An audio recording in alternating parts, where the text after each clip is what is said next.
Valorize sua história com os produtos da Von Reg. Link na descrição.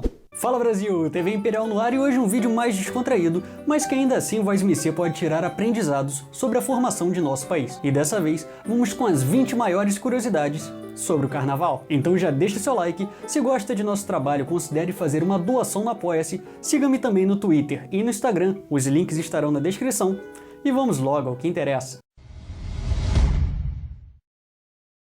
A origem das brincadeiras do Carnaval brasileiro vem do intrudo. Essa festa de origem portuguesa chegou ao Brasil junto com nossa colonização, já tendo relatos dela na Pernambuco do século XVII. O intrudo consistia em juntar amigos e jogar água, farinha e limões de cheiro, que eram bolas de cera com líquido dentro, isso um nos outros. Ele era dividido em dois, o familiar, onde brincava-se dentro de casa entre a própria família e amigos, e o popular, que era sair às ruas e fazer a mesma coisa.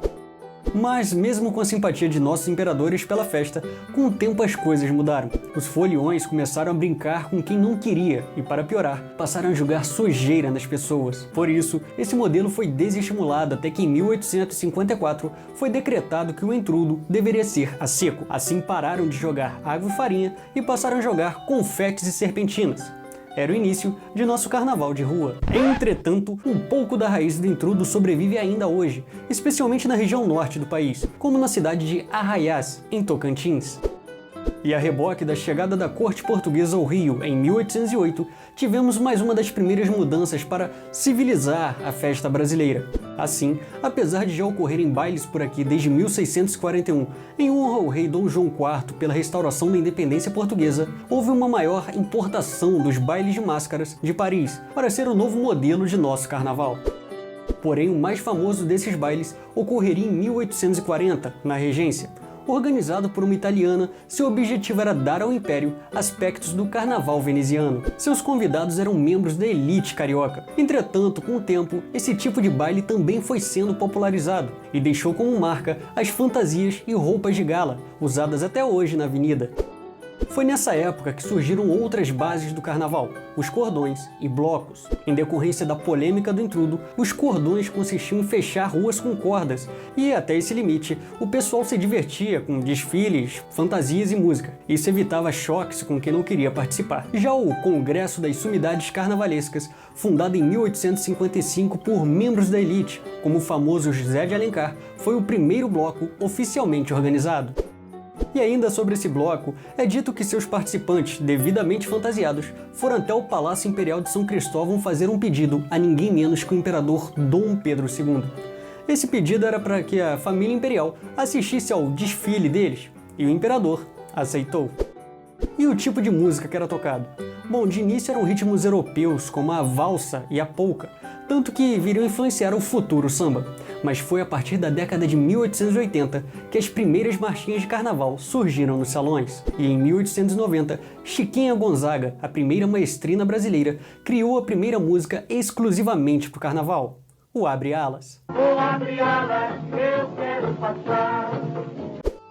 Em 1892, tentando transferir a festa para um período mais fresco do ano, o governo tentou mudar o carnaval para junho. E o que aconteceu? O povo não ligou para o calor e tivemos dois carnavais. Detalhe, isso aconteceu uma outra vez. Foi em 1912, quando a data foi alterada por conta da morte do Barão do Rio Branco.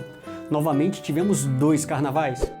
E no início do século XX, o carro, a grande novidade da época, entrou na folia. Isso se deu por conta das elites que passaram a enfeitar seus carros e desfilar com eles pelas avenidas, como a Central no Rio de Janeiro e a Paulista, obviamente em São Paulo. Era o início dos carros alegóricos.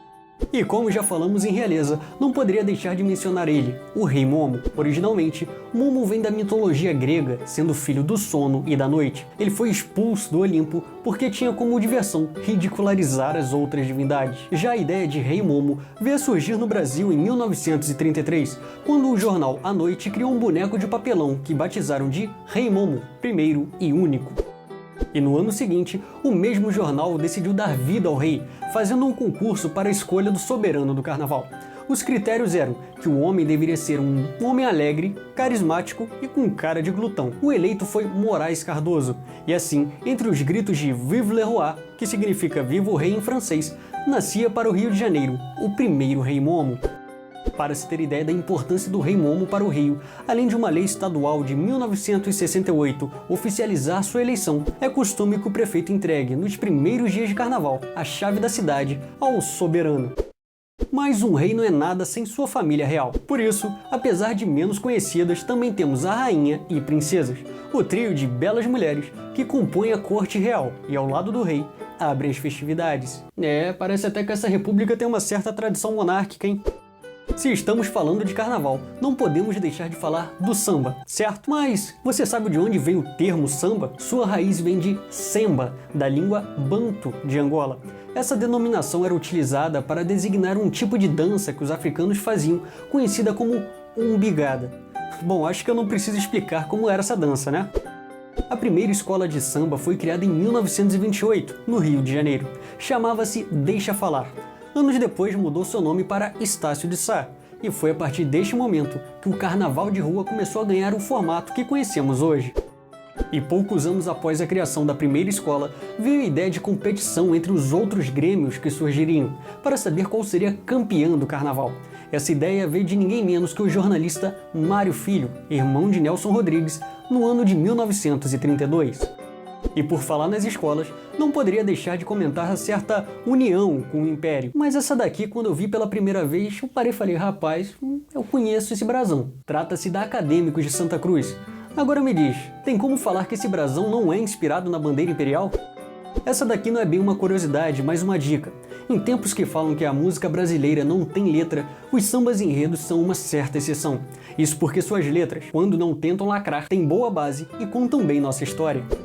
O Carnaval Carioca é a festa popular mais conhecida do planeta, mas além dele, outros grandiosos são o de Salvador, de Olinda e os gringos de Nova Orleans, nos Estados Unidos, o clássico de Veneza, na Itália, e o de Colônia, na Alemanha. E para finalizar, uma história que me contaram há pouco tempo. No último carnaval antes da abolição da escravatura, que ocorreria a 13 de maio de 1888, a princesa Dona Isabel preparou algo especial. Aos moldes das batalhas de flores francesas, enfeitou sua carruagem com camélias, símbolo da libertação, e saiu com seu marido, o Conde D, e filhos, jogando flores e confetes pela rua da corte. A ideia era mobilizar a sociedade para a causa abolicionista, coisa que se concretizou pouco tempo depois.